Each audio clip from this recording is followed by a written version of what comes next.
ಓಂ ಶಾಂತಿ. ಇಂದಿನ ದಿನಾಂಕ 5/10/2023.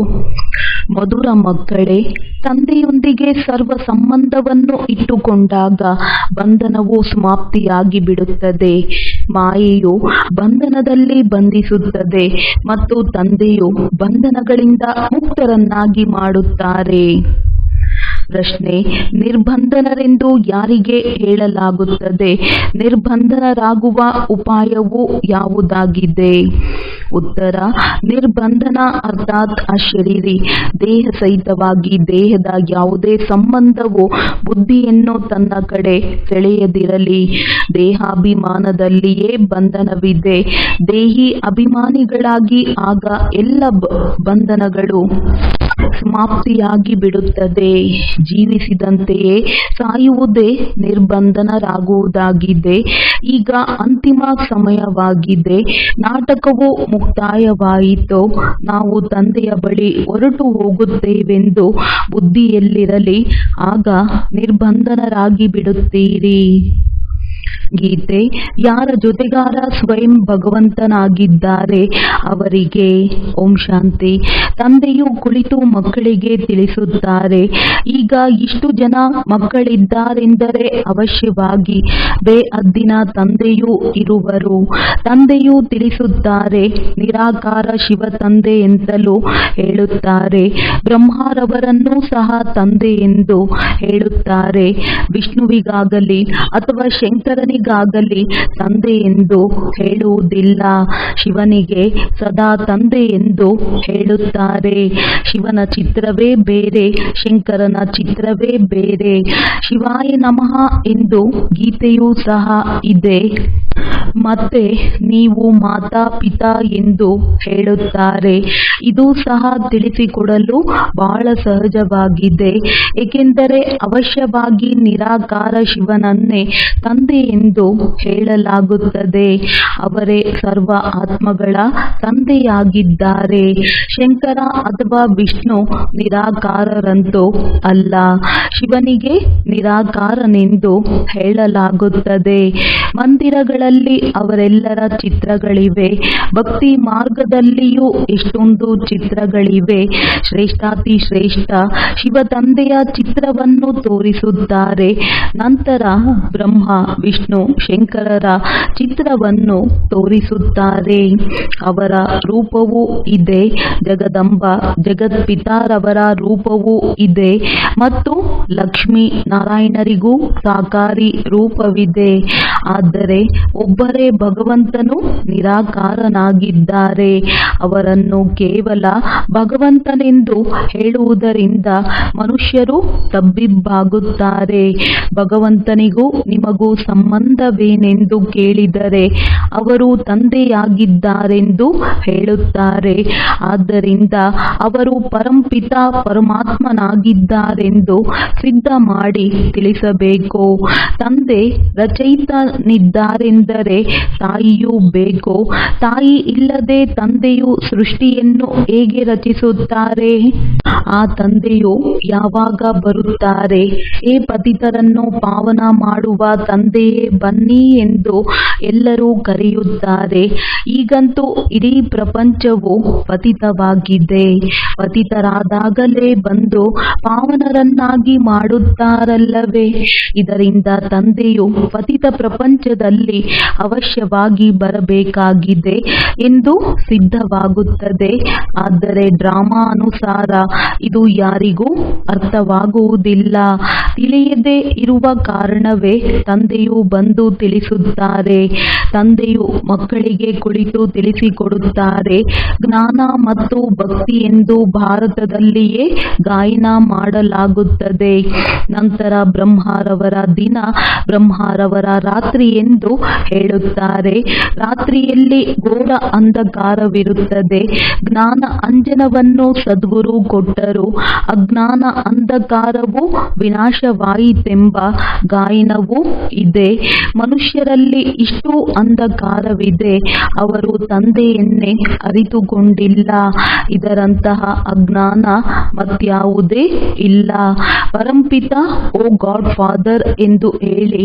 ಒಂದು ವೇಳೆ ಅವರನ್ನು ಅರಿತುಕೊಂಡೇ ಇಲ್ಲವೆಂದರೆ ಅವರಂತಹ ಅಜ್ಞಾನಿಗಳು ಯಾರೂ ಇಲ್ಲ. ಮಕ್ಕಳು ತಂದೆ ಎಂದು ಹೇಳಿ ನಂತರ ನಾವು ಅವರ ನಾಮ ರೂಪ ಕರ್ತವ್ಯವನ್ನು ಅರಿತುಕೊಂಡೇ ಇಲ್ಲವೆಂದು ಹೇಳಿದರೆ ಅವರಿಗೆ ತಿಳುವಳಿಕೆ ಇಲ್ಲದವರು ಎಂದು ಹೇಳಬೇಕಲ್ಲವೇ? ತಂದೆ ಎಂದು ಹೇಳುತ್ತಿದ್ದರೂ ಸಹ ಅವರನ್ನು ಅರಿತುಕೊಂಡಿಲ್ಲ. ಇದೇ ಭಾರತದ ತಪ್ಪಾಗಿದೆ. ಓ ಗಾಡ್ ಫಾದರ್, ಬಂಧು ಪತರನ್ನು ಪಾವನ ಮಾಡಿ ದುಃಖದಿಂದ ಬಿಡಿಸಿ, ದುಃಖ ಹರಣ ಮಾಡಿ ಸುಖ ಕೊಡಿ ಎಂದು ಆಡುತ್ತಾರೆ. ತಂದೆಯು ಒಂದೇ ಬಾರಿ ಬರುತ್ತಾರೆ. ಇದನ್ನು ನೀವು ಮಕ್ಕಳು ನಂಬರ್ ವಾರ್ ತಿಳಿದುಕೊಂಡಿದ್ದೀರಿ. ನಾವು ತಂದೆಯಿಂದ ಪೂರ್ಣ ಆಸ್ತಿಯನ್ನು ಪಡೆಯಬೇಕೆಂದು ಕೆಲವರು ತಿಳಿದುಕೊಳ್ಳುವುದೇ ಇಲ್ಲ. ತಂದೆಯ ಪೂರ್ಣ ಪರಿಚಯವೂ ಇಲ್ಲದಿರುವುದರಿಂದಲೇ ಏನು ಮಾಡುವುದು ಬಂಧನವಿದೆ ಎಂದು ಹೇಳುತ್ತಾರೆ. ಜೀವಿಸಿದಂತೆಯೇ ಸಾಯುವುದು ಬಂದು ಬಿಟ್ಟರೆ ನಿಮ್ಮ ಬಂಧನವು ಸಮಾಪ್ತಿಯಾಗಿ ಬಿಡುತ್ತದೆ. ಮನುಷ್ಯರು ಆಕಸ್ಮಿಕವಾಗಿ ಸಾವನ್ನಪ್ಪುತ್ತಾರೆಂದರೆ ಬಂಧನದಿಂದ ಬಿಡುಗಡೆಯಾಗುತ್ತಾರೆ. ಈಗಂತೂ ಎಲ್ಲರ ಬಂಧನವೂ ಬಿಡುಗಡೆ ಆಗುವುದು. ನೀವು ಜೀವಿಸಿದಂತೆಯೇ ನಿರ್ಬಂಧನರು ಅರ್ಥಾತ್ ಅಶರೀರಿಗಳಾಗಬೇಕಾಗಿದೆ. ತಂದೆಯು ತಿಳಿಸುತ್ತಾರೆ, ಈ ಶರೀರದ ಬಂಧನಗಳನ್ನು ಮರೆತು ಹೋಗಿ ತಮ್ಮನ್ನು ಆತ್ಮನೆಂದು ತಿಳಿದು ತಂದೆಯಾದ ನನ್ನನ್ನು ನೆನಪು ಮಾಡಿ. ಆದರೆ ಯಾವಾಗ ನೀವು ದೇಹಾಭಿಮಾನಿಗಳಾಗುತ್ತೀರೋ ಆಗಲೇ ಬಂಧನವೆನಿಸುತ್ತದೆ. ನಂತರ ಹೇಗೆ ಬಿಡುಗಡೆ ಆಗುವುದೆಂದು ಹೇಳುತ್ತಾರೆ. ತಂದೆಯು ತಿಳಿಸುತ್ತಾರೆ, ಬಲೆ ಗೃಹಸ್ಥ ವ್ಯವಹಾರದಲ್ಲಿರಿ, ಆದರೆ ನಾವು ಹಿಂತಿರುಗಿ ಹೋಗಬೇಕೆಂದು ಬುದ್ಧಿಯಲ್ಲಿರಲಿ. ಹೇಗೆ ನಾಟಕದ ಅಂತ್ಯವಾದಾಗ ಎಲ್ಲ ಪಾತ್ರಧಾರಿಗಳು ನಾಟಕದಿಂದ ಉಪರಾಮ್ ಆಗಿಬಿಡುತ್ತಾರೆ. ಪಾತ್ರವನ್ನು ಅಭಿನಯಿಸುತ್ತಾ ಇನ್ನು ಸ್ವಲ್ಪ ಸಮಯ ಮಾತ್ರ ಉಳಿದಿದೆ, ಈ ಪಾತ್ರವನ್ನಭಿನಯಿಸಿ ನಂತರ ಮನೆಗೆ ಹೋಗುತ್ತೇವೆಂದು ಬುದ್ಧಿಯಲ್ಲಿರುತ್ತದೆ. ಈಗ ನಿಮಗೂ ಸಹ ಬುದ್ಧಿಯಲ್ಲಿರಬೇಕು. ಈಗ ಅಂತ್ಯವಾಗಿದೆ, ನಾವು ದೈವಿ ಸಂಬಂಧದಲ್ಲಿ ಹೋಗುತ್ತೇವೆ. ಈ ಹಳೆಯ ಪ್ರಪಂಚದಲ್ಲಿದ್ದರೂ ಸಹ ನಾವು ತಂದೆಯ ಬಳಿ ಹೊರಟು ಹೋಗುತ್ತೇವೆಂದು ಬುದ್ಧಿಯಲ್ಲಿರಬೇಕು. ನಾವು ನಿಮ್ಮ ಮೇಲೆ ಬಲಿಹಾರಿಯಾಗುತ್ತೇವೆ. ಜೀವಿಸಿದಂತೆಯೇ ನಿಮ್ಮವರಾಗುತ್ತೇವೆ. ದೇಹ ಸಹಿತವಾಗಿ ದೇಹದ ಎಲ್ಲ ಸಂಬಂಧಗಳನ್ನು ಮರೆತು ನಾವು ನಿಮ್ಮ ಜೊತೆ ಸಂಬಂಧವನ್ನು ಇಟ್ಟುಕೊಳ್ಳುತ್ತೇವೆ ಎಂದು ಮಕ್ಕಳು ಹೇಳುತ್ತಾರೆ. ಸಂಬಂಧವಿದ್ದರೆ ನೆನಪು ಮಾಡಿ, ಪ್ರೀತಿ ಮಾಡಿ. ಆದರೆ ತಂದೆಯೊಂದಿಗೆ ಅಥವಾ ಪ್ರಿಯತಮನೊಂದಿಗೆ ಬುದ್ಧಿಯೋಗವನ್ನಿಡಿ. ಆಗ ನಿಮ್ಮ ಆತ್ಮದಲ್ಲಿ ಯಾವ ತುಕ್ಕು ಹಿಡಿದಿದೆಯೋ ಅದು ಬಿಟ್ಟು ಹೋಗುತ್ತದೆ. ಯೋಗದ ಗಾಯನವಿದೆಯಲ್ಲವೇ? ಮತ್ತೆಲ್ಲರದ್ದು ಶಾರೀರಿಕ ಯೋಗವಾಗಿದೆ. ಚಿಕ್ಕಪ್ಪ, ದೊಡ್ಡಪ್ಪ, ಮಾವ, ಗುರು, ಗೋಸಾಯಿ ಮುಂತಾದವರೆಲ್ಲರೊಂದಿಗೆ ಯೋಗವನ್ನು ಇಟ್ಟುಕೊಳ್ಳುತ್ತಾರೆ. ಈಗ ತಂದೆಯು ತಿಳಿಸುತ್ತಾರೆ, ಇವರೆಲ್ಲರಿಂದ ಬುದ್ಧಿಯೋಗವನ್ನು ತೆಗೆದು ನನ್ನೊಬ್ಬನನ್ನೇ ನೆನಪು ಮಾಡಿ, ನನ್ನೊಬ್ಬನೊಂದಿಗೆ ಯೋಗವನ್ನಿಡಿ. ದೇಹಾಭಿಮಾನದಲ್ಲಿ ಬರಬೇಡಿ. ದೇಹದಿಂದ ಕರ್ಮ ಮಾಡುತ್ತಿದ್ದರೂ ಸಹ ಈ ನಿಶ್ಚಯ ಮಾಡಿಕೊಳ್ಳಿ, ನಾವು ಪಾತ್ರವನ್ನಭಿನಯಿಸುತ್ತಿದ್ದೇವೆ. ಈಗ ಈ ಹಳೆಯ ಪ್ರಪಂಚದ ಅಂತ್ಯವಾಗಿದೆ. ಈಗ ನಾವು ಹಿಂತಿರುಗಿ ಹೋಗಬೇಕಾಗಿದೆ. ದೇಹ ಸಹಿತವಾಗಿ ದೇಹದ ಎಲ್ಲ ಸಂಬಂಧಗಳಿಂದ ಉಪರಾಮ್ ಆಗಬೇಕಾಗಿದೆ. ಹೀಗೆ ತಮ್ಮೊಂದಿಗೆ ತಾವು ಮಾತನಾಡಿಕೊಳ್ಳಬೇಕಾಗಿದೆ. ಈಗಂತೂ ತಂದೆಯ ಬಳಿ ಹೋಗಬೇಕಾಗಿದೆ. ಕೆಲವರಿಗೆ ಸ್ತ್ರೀಯ ಬಂಧನವಿದೆ, ಕೆಲವರಿಗೆ ಪತಿಯ ಬಂಧನವಿದೆ, ಇನ್ನೂ ಕೆಲವರಿಗೆ ಇನ್ನೂ ಕೆಲವರ ಬಂಧನವಿದೆ. ತಂದೆಯಂತೂ ಅನೇಕ ಯುಕ್ತಿಗಳನ್ನು ತಿಳಿಸುತ್ತಾರೆ. ಮಕ್ಕಳೇ, ಹೇಳಿಬಿಡಿ, ನಾವು ಪವಿತ್ರರಾಗಿ ಭಾರತವನ್ನು ಅವಶ್ಯವಾಗಿ ಪವಿತ್ರವನ್ನಾಗಿ ಮಾಡುತ್ತೇವೆ. ನಾವು ಪವಿತ್ರರಾಗಿ ತನು ಮನ ಧನದಿಂದ ಸೇವೆ ಮಾಡುತ್ತೇವೆ. ಆದರೆ ಮೊದಲು ನಷ್ಟ ಮೋಹಿಗಳಾಗಬೇಕು. ಮೋಹ ನಷ್ಟವಾಗಿದ್ದರೆ ಸರ್ಕಾರಕ್ಕೆ ಪತ್ರ ಬರೆಯಿರಿ, ಆಗ ಅವರೂ ಸಹ ನಿಮಗೆ ಸಹಯೋಗ ನೀಡುತ್ತಾರೆ. ಭಗವಾನುವಾಚ, ಕಾಮ ಮಹಾಶತ್ರುವಾಗಿದೆ. ನಾವು ಅದರ ಮೇಲೆ ಜಯ ಪಡೆದು ಪವಿತ್ರರಾಗಿರಲು ಇಚ್ಛಿಸುತ್ತೇವೆ. ಪವಿತ್ರರಾಗಿ ಆಗ ಸ್ವರ್ಗದ ಮಾಲೀಕರಾಗುವಿರಿ ಎಂಬುದು ತಂದೆಯ ಆಜ್ಞೆಯಾಗಿದೆ. ನಮಗೆ ವಿನಾಶ ಮತ್ತು ಸ್ಥಾಪನೆಯ ಸಾಕ್ಷಾತ್ಕಾರವಾಗಿದೆ. ಈಗ ಪವಿತ್ರರಾಗುವುದರಲ್ಲಿ ನಮಗೆ ಇವರು ವಿಘ್ನಗಳನ್ನು ಹಾಕುತ್ತಾರೆ, ಹೊಡೆಯುತ್ತಾರೆ. ನಾನಂತೂ ಭಾರತದ ಸತ್ಯ ಸೇವೆಯಲ್ಲಿದ್ದೇನೆ. ಈಗ ನನಗೆ ಆಶ್ರಯ ನೀಡಿ ಎಂದು ಪತ್ರ ಬರೆಯಬೇಕು. ಆದರೆ ಪಕ್ಕಾ ನಷ್ಟ ಮೋಹಿಗಳಾಗಿರಬೇಕು. ಸನ್ಯಾಸಿಗಳಂತೂ ಗೃಹಸ್ಥವನ್ನು ಬಿಟ್ಟು ಹೋಗುತ್ತಾರೆ. ಆದರೆ ಇಲ್ಲಂತೂ ಜೊತೆಯಲ್ಲಿದ್ದು ನಷ್ಟ ಮೋಹಿಗಳಾಗಬೇಕು. ಸನ್ಯಾಸಿಗಳ ಮಾರ್ಗವು ಬೇರೆಯಾಗಿದೆ. ಮನುಷ್ಯರು ಸಹ ಈ ಮಾತನ್ನು ಹೇಳುತ್ತಾರೆ, ನಮಗೆ ಇಂತಹ ಜ್ಞಾನವನ್ನು ಕೊಡಿ. ಗೃಹಸ್ಥ ವ್ಯವಹಾರದಲ್ಲಿದ್ದರೂ ಸಹ ನಾವು ರಾಜಜನಕನ ರೀತಿ ಮುಕ್ತಿ, ಜೀವನ್ ಮುಕ್ತಿಯನ್ನು ಪಡೆಯಬೇಕು. ಅದೇ ಜ್ಞಾನವು ನಿಮಗೆ ಈಗ ಸಿಗುತ್ತದೆ ಎಲ್ಲವೇ. ಈಗ ತಂದೆಯು ಹೇಳುತ್ತಾರೆ, ಇವರು ನನ್ನ ಪತಿಯಾಗಿದ್ದಾರೆ. ಇವರ ಮುಖದಿಂದ ನಾನು ಪ್ರಜೆಗಳನ್ನು ರಚಿಸುತ್ತೇನೆ. ಪ್ರಜಾಪಿತ ಬ್ರಹ್ಮರವರ ಮುಖದ ಮುಖಾಂತರವೇ ಹೇಳುತ್ತೇನೆ, ನೀವು ನನ್ನ ಮೊಮ್ಮಕ್ಕಳಾಗಿದ್ದೀರಿ ಎಂದು ಶಿವ ತಂದೆಯು ಹೇಳುತ್ತಾರೆ. ನೀವು ನನ್ನ ಮಕ್ಕಳಾಗಿ ಶಿವ ತಂದೆಯ ಮೊಮ್ಮಕ್ಕಳಾಗುತ್ತೀರಿ. ಆಸ್ತಿಯು ಅವರಿಂದ ಸಿಗುತ್ತದೆ ಎಂದು ಇವರೂ ಸಹ ಹೇಳುತ್ತಾರೆ. ಸ್ವರ್ಗದ ಆಸ್ತಿಯನ್ನು ಯಾವುದೇ ಮನುಷ್ಯರು ಕೊಡಲು ಸಾಧ್ಯವಿಲ್ಲ. ನಿರಾಕಾರ ತಂದೆಯೇ ಕೊಡುತ್ತಾರೆ. ಭಕ್ತಿಯೇ ಬೇರೆಯಾಗಿದೆ ಮತ್ತು ಜ್ಞಾನವೇ ಬೇರೆಯಾಗಿದೆ. ಭಕ್ತಿಯಲ್ಲಂತೂ ವೇದಶಾಸ್ತ್ರಗಳನ್ನು ಓದುತ್ತಾ, ಯಜ್ಞ ತಪ ದಾನ ಪುಣ್ಯಗಳನ್ನು ಮಾಡುತ್ತಾ ಬಹಳ ಖರ್ಚಾಗುತ್ತದೆ.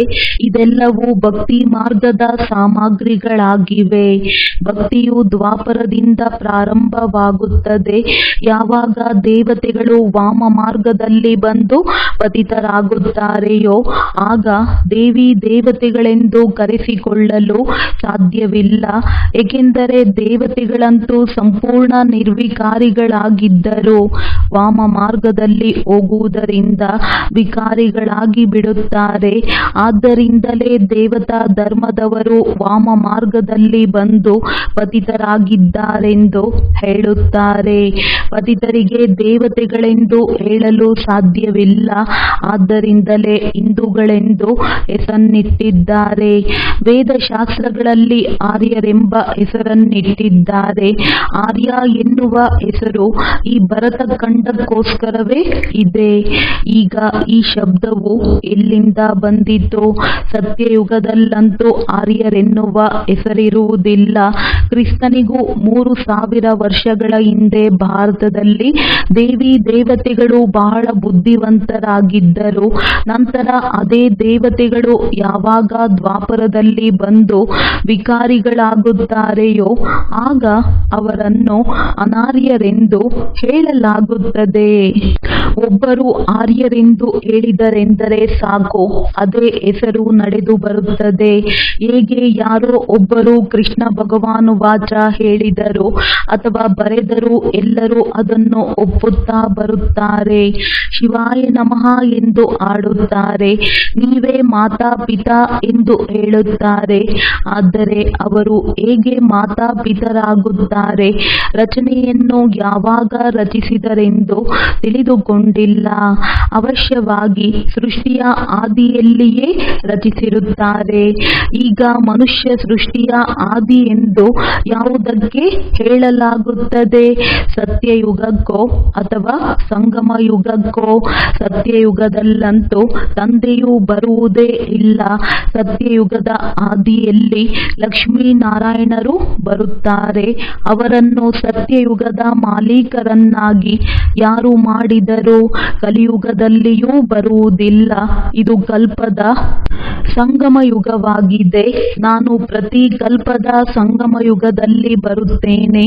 ಯಾವಾಗ ಎಲ್ಲ ಆತ್ಮಗಳು ಪತಿತರಾಗಿ ಬಿಡುತ್ತಾರೆ ಅಥವಾ ಸೃಷ್ಟಿಯು ಹಳೆಯದಾಗಿ ಬಿಡುತ್ತದೆಯೋ ಆಗ ತಂದೆಯು ಬರುತ್ತೇನೆಂದು ಹೇಳುತ್ತಾರೆ. ನಾಟಕದ ಚಕ್ರವು ಪೂರ್ಣವಾದಾಗಲೇ ತಂದೆಯು ಬರುತ್ತಾರಲ್ಲವೇ? ನೀವು ಮಕ್ಕಳಲ್ಲಿ ಬಹಳ ಬುದ್ಧಿವಂತಿಕೆ ಬೇಕು, ಧಾರಣೆಯೂ ಬೇಕು. ಈಗ ಸಮ್ಮೇಳನಗಳನ್ನು ಮಾಡುತ್ತಾರೆ. ವೇದಗಳನ್ನು ಓದುವುದರಿಂದ ಏನು ಪ್ರಯೋಜನವಿದೆ ಎಂದು ವೇದವನ್ನು ಓದಬೇಕೆಂದರೆ ಏಕೆ ಓದಬೇಕು? ಅವರಿಗೆ ಸಮ್ಮೇಳನದಲ್ಲಿ ಇದರ ಯಾವುದೇ ತೀರ್ಮಾನ ತೆಗೆದುಕೊಳ್ಳಲು ಸಾಧ್ಯವಿಲ್ಲ. ಮತ್ತೆ ಅದೇ ಸಮ್ಮೇಳನವನ್ನು ನಂತರದ ವರ್ಷದಲ್ಲಿಯೂ ಮಾಡುತ್ತಾರೆ. ತೀರ್ಮಾನ ಮಾಡಲು ಕುಳಿತುಕೊಳ್ಳುತ್ತಾರೆ, ಆದರೆ ಏನೂ ಆಗುವುದಿಲ್ಲ. ವಿನಾಶದ ತಯಾರಿಗಳು ಆಗುತ್ತಿರುತ್ತವೆ. ಬಾಂಬುಗಳನ್ನು ತಯಾರಿಸುತ್ತಿರುತ್ತಾರೆ. ಈಗ ಇದು ಕಲಿಯುಗವಾಗಿದೆ. ಈ ಮಾತುಗಳನ್ನು ನೀವು ಮಕ್ಕಳೇ ತಿಳಿದುಕೊಳ್ಳುತ್ತೀರಿ. ನಿಮ್ಮ ಮಾತುಗಳೇ ಭಿನ್ನವಾಗಿವೆ. ನಿಮಗೆ ಗೊತ್ತಿದೆ, ಮನುಷ್ಯರು ಮನುಷ್ಯರಿಗೆ ಗತಿ ಸದ್ಗತಿಯನ್ನು ಕೊಡಲು ಸಾಧ್ಯವಿಲ್ಲ. ಪತಿತ ಪಾವನರೆಂದು ಆಡುತ್ತಾರೆ, ಆದರೆ ತಮ್ಮನ್ನು ಪತಿತರೆಂದು ಏಕೆ ತಿಳಿದುಕೊಳ್ಳುವುದಿಲ್ಲ? ಇದು ಪತಿತ ಪ್ರಪಂಚವಾಗಿದೆ, ವಿಷಯ ಸಾಗರವಾಗಿದೆ. ಎಲ್ಲರೂ ಅಂಬಿಗನಾಗಲು ಸಾಧ್ಯವೇ? ಈಗ ನೀವು ಮಕ್ಕಳಲ್ಲಿ ಪೂರ್ಣ ತಿಳಿಸುವಷ್ಟು ಶಕ್ತಿಯೂ ಬಂದಿಲ್ಲ. ನೀವಿನ್ನೂ ಅಷ್ಟು ಬುದ್ಧಿವಂತರಾಗಿಲ್ಲ, ಅಷ್ಟು ಯೋಗವೂ ಇಲ್ಲ. ಇಲ್ಲಿಯವರೆಗೂ ಚಿಕ್ಕ ಮಕ್ಕಳ ರೀತಿ ಅಳುತ್ತಿರುತ್ತೀರಿ. ಮಾಯೆಯ ಬಿರುಗಾಳಿಗಳಲ್ಲಿ ನಿಲ್ಲಲು ಆಗುವುದಿಲ್ಲ. ದೇಹಾಭಿಮಾನವು ಬಹಳ ಇದೆ, ಆತ್ಮಾಭಿಮಾನಿಗಳಾಗುವುದಿಲ್ಲ. ತಂದೆಯು ಪದೇ ಪದೇ ತಿಳಿಸುತ್ತಾರೆ, ತಮ್ಮನ್ನು ಆತ್ಮನೆಂದು ತಿಳಿಯಿರಿ. ಈಗ ನಾವು ಹಿಂತಿರುಗಿ ಹೋಗಬೇಕು. ಎಲ್ಲ ಪಾತ್ರಧಾರಿಗಳು ತಮ್ಮ ತಮ್ಮ ಪಾತ್ರವನ್ನು ಅಭಿನಯಿಸುತ್ತಾರೆ. ಎಲ್ಲರೂ ಶರೀರವನ್ನು ಬಿಟ್ಟು ಹಿಂತಿರುಗಿ ಮನೆಗೆ ಹೋಗುತ್ತಾರೆ. ನೀವು ಸಾಕ್ಷಿಯಾಗಿ ನೋಡಿ. ದೇಹದಾರಿ ಸಂಬಂಧಗಳಲ್ಲಿ ದೇಹದಲ್ಲಿ ಮೋಹವನ್ನೇಕೆ ಇಟ್ಟುಕೊಳ್ಳುತ್ತೀರಿ? ವಿದೇಹಿಗಳಾಗುವುದಿಲ್ಲ. ನಂತರ ವಿಕರ್ಮ ವಿನಾಶವಾಗುವುದೂ ಇಲ್ಲ. ತಂದೆಯನ್ನು ನೆನಪು ಮಾಡುತ್ತಿದ್ದರೆ ಖುಷಿಯ ನಶೆ ಏಳುತ್ತದೆ. ನಮಗೆ ಶಿವ ತಂದೆಯು ಓದಿಸುತ್ತಾರೆ, ನಂತರ ನಾವೇ ದೇವಿ ದೇವತೆಗಳಾಗುತ್ತೇವೆ ಅಂದ ಮೇಲೆ ಅಪಾರ ಖುಷಿ ಇರಬೇಕಲ್ಲವೇ?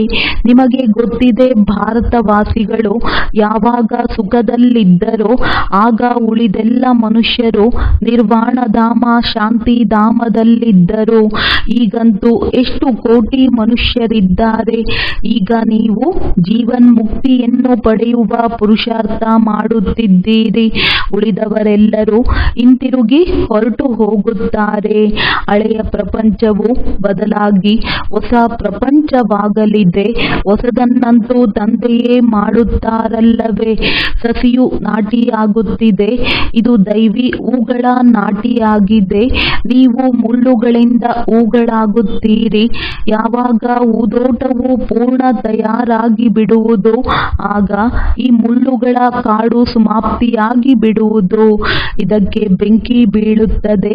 ನಂತರ ನಾವು ಹೂದೋಟದಲ್ಲಿ ಹೊರಟು ಹೋಗುತ್ತೇವೆ ಅಂದ ಮೇಲೆ ಮೊಮ್ಮ ಬಾಬಾರವರನ್ನು ಏಕೆ ಅನುಕರಣೆ ಮಾಡಬಾರದು? ತಂದೆ ತಾಯಿಯನ್ನು ಅನುಸರಿಸಿ ಎಂದು ಗಾಯನವಿದೆ. ಈ ಮೊಮ್ಮ ಬಾಬಾರವರು ಈ ಲಕ್ಷ್ಮೀನಾರಾಯಣರು ಆಗುತ್ತಾರೆಂಬುದು ಗೊತ್ತಿದೆ. ಇವರೇ 84 ಜನ್ಮಗಳನ್ನು ಕಳೆದಿದ್ದಾರೆ. ನಿಮ್ಮದೂ ಸಹ ಹೀಗೆಯೇ. ಇವರದ್ದು ಮುಖ್ಯ ಪಾತ್ರವಾಗಿದೆ. ಬರೆಯಲ್ಪಟ್ಟ ತಿಳಿಯಲ್ಪಟ್ಟಿದೆ. ತಂದೆಯು ಬಂದು ಸೂರ್ಯವಂಶಿ ಚಂದ್ರವಂಶಿ ಸ್ವರಾಜ್ಯವನ್ನು ಪುನಃ ಸ್ಥಾಪನೆ ಮಾಡುತ್ತಿದ್ದಾರೆ. ಇಷ್ಟು ತಿಳಿಸಿದರೂ ಸಹ ದೇಹಾಭಿಮಾನವು ಬಿಟ್ಟು ಹೋಗುವುದೇ ಇಲ್ಲ. ನನ್ನ ಪತಿ, ನನ್ನ ಮಗು, ಅರೆ ಇದಂತೂ ಹಳೆಯ ಪ್ರಪಂಚದ ಹಳೆಯ ಸಂಬಂಧವಾಗಿದೆಯಲ್ಲವೇ. ನನ್ನವರಂತೂ ಒಬ್ಬ ಶಿವ ತಂದೆಯ ವಿನಃ ಬೇರೆ ಯಾರೂ ಇಲ್ಲ. ಎಲ್ಲ ದೇಹಧಾರಿಗಳಿಂದ ಮಮತ್ವವನ್ನು ತೆಗೆದುಹಾಕುವುದು ಬಹಳ ಪರಿಶ್ರಮವಿದೆ. ಇವರ ಮಮತ್ವವನ್ನು ಕಳೆಯುವುದು ಬಹಳ ಪರಿಶ್ರಮವೆಂದು ಕಾಣುತ್ತದೆ. ಇವರ ಮುಖವೇ ಹಾಗೆ ಕಂಡು ಬರುತ್ತದೆ ಎಂದು ತಂದೆಯು ತಿಳಿಯುತ್ತಾರೆ. ಕುಮಾರಿಯರು ಒಳ್ಳೆಯ ಸಹಯೋಗಿಗಳಾಗುತ್ತಾರೆ. ಒಳ್ಳೆಯದು. ಮಧುರಾತಿ ಮಧುರ ಅಗಲಿ ಹೋಗಿ ಮರಳಿ ಸಿಕ್ಕಿರುವಂತಹ ಮಕ್ಕಳಿಗೆ ಪ್ರೀತಿಯ ಮಾತ್ಪಿತಾ ಬಾಪ್ದಾದಾರವರ ನೆನಪು, ಪ್ರೀತಿ ಹಾಗೂ ಸುಪ್ರಭಾತ. ಆತ್ಮೀಯ ಮಕ್ಕಳಿಗೆ ಆತ್ಮೀಯ ತಂದೆಯ ನಮಸ್ತೆ. ಧಾರಣೆಗಾಗಿ ಮುಖ್ಯ ಸಾರ. ದೇಹ ಸಹಿತವಾಗಿ ಎಲ್ಲರಿಂದ ಮೋಹವನ್ನು ತೆಗೆದು ವಿಧೇಹಿಯಾಗುವ ಪೂರ್ಣ ಪುರುಷಾರ್ಥ ಮಾಡಬೇಕಾಗಿದೆ. ಪ್ರತಿಯೊಬ್ಬ ಪಾತ್ರಧಾರಿಯ ಪಾತ್ರವನ್ನು ಸಾಕ್ಷಿಯಾಗಿ ನೋಡಬೇಕಾಗಿದೆ. ಬಂಧನ ಮುಕ್ತರಾಗಬೇಕಾಗಿದೆ. ಈ ಹಳೆಯ ಪ್ರಪಂಚದಿಂದ ಉಪರಾಮ್ ಆಗಬೇಕಾಗಿದೆ. ತಮ್ಮೊಂದಿಗೆ ತಾವೇ ಮಾತನಾಡಿಕೊಳ್ಳಬೇಕು. ನಾವಂತೂ ಈಗ ಹಿಂತಿರುಗಿ ಹೋಗಬೇಕು. ಈಗ ಹಳೆಯ ಪ್ರಪಂಚದ ಅಂತಿಮ ಸಮಯವಾಗಿದೆ. ನಮ್ಮ ಪಾತ್ರವು ಪೂರ್ಣವಾಯಿತು. ವರದಾನ. ಸರ್ವ ಖಜಾನೆಗಳ ಸಂಪನ್ನತೆಯ ಮುಖಾಂತರ ಸಂಪೂರ್ಣತೆಯ ಅನುಭವ ಮಾಡುವಂತಹ ಪ್ರಾಪ್ತಿ ಸ್ವರೂಪ ಭವ. ಹೇಗೆ ಚಂದ್ರಮ ಯಾವಾಗ ಸಂಪನ್ನ ಆಗಿರುತ್ತಾನೆ ಆಗ ಸಂಪನ್ನತೆ ಅದರ ಸಂಪೂರ್ಣತೆಯ ನಿಶಾನಿಯಾಗಿ ಬಿಡುವುದು. ಇದಕ್ಕಿಂತಲೂ ಇನ್ನು ಮುಂದೆ ದೊಡ್ಡದಾಗುವುದಿಲ್ಲ. ಅಷ್ಟೇ ಇಷ್ಟೇ ಸಂಪೂರ್ಣತೆಯಾಗಿದೆ. ಅದರ ಅಂಚು ಸ್ವಲ್ಪವೂ ಕಡಿಮೆಯಾಗುವುದಿಲ್ಲ. ಅದೇ ರೀತಿ ನೀವು ಮಕ್ಕಳು ಯಾವಾಗ ಜ್ಞಾನ, ಯೋಗ, ಧಾರಣೆ ಮತ್ತು ಸೇವೆ ಅರ್ಥಾತ್ ಎಲ್ಲ ಖಜಾನೆಗಳಿಂದ ಸಂಪನ್ನರಾಗುವಿರಿ ಆಗ ಈ ಸಂಪನ್ನತೆಗೆ ಸಂಪೂರ್ಣತೆ ಎಂದು ಹೇಳಲಾಗುವುದು. ಈ ರೀತಿಯ ಸಂಪನ್ನ ಆತ್ಮಗಳು ಪ್ರಾಪ್ತಿ ಸ್ವರೂಪರಾಗಿರುವ ಕಾರಣ ಸ್ಥಿತಿಯಲ್ಲಿಯೂ ಸಹ ಸದಾ ಸಮೀಪವಿರುತ್ತಾರೆ. ಸ್ಲೋಗನ್. ದಿವ್ಯ ಬುದ್ಧಿಯ ಮುಖಾಂತರ ಸರ್ವ ಸಿದ್ಧಿಗಳನ್ನು ಪ್ರಾಪ್ತಿ ಮಾಡಿಕೊಳ್ಳುವಂತಹ ಸಿದ್ಧಿ ಸ್ವರೂಪರಾಗಬೇಕು. ಒಳ್ಳೆಯದು. ಓಂ ಶಾಂತಿ.